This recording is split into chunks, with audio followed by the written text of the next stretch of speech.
तो आइए देखते हैं, हमारे पास x का मान निकालते हैं तो क्या निकलेगा, जो कि हमारे पास m2 into x1 plus m1 into x2 होता है अपान में m1 प्लस का m2 होता है।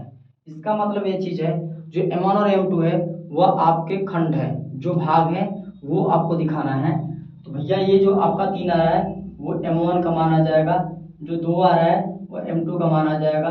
तो अब इस तरीके से हम सॉल्यूशन को करेंगे। तो हमारे पास x बराबर हो जाएगा m2 हमारे पास से कितना 2 है, 2 रखूंगा इंटू x1 का मान 5 है तो 5 प्लस का m1 का मान 3 तो 3 गुणे x2 का मान 9 तो 9 बटा m1 प्लस का m2 3 2 5 बनेगा। ये बन जाएगा 5 दूना 10 प्लस का 3 9 27 बटा के 3 2 5 5 बनेगा।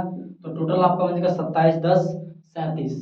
तो 37 बटे के 5 बनेगा, इसको कट कर सकते हैं तो ये बनेगा आपका 5 7 35। तो 7 बार में पॉइंट 2 बच रहा है यानी 20।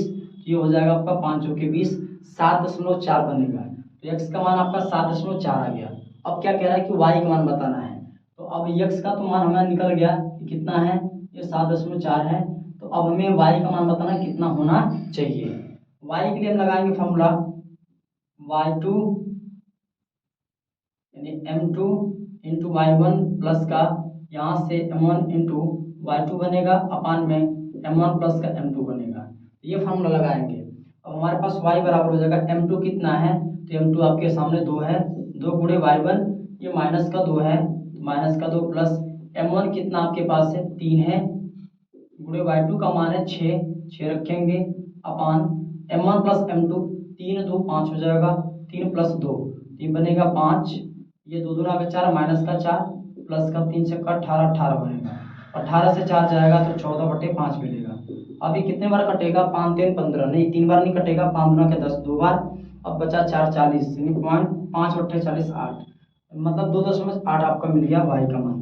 तो जो आपके सामने P बिंदु है यानी x का y का निर्देशांक बनेगा बेटा, x का मान आपके सामने ये बन गया 7.4 और ये बन गया y का मान आपका का मान 2.8 बन गया और ये आपका बनेगा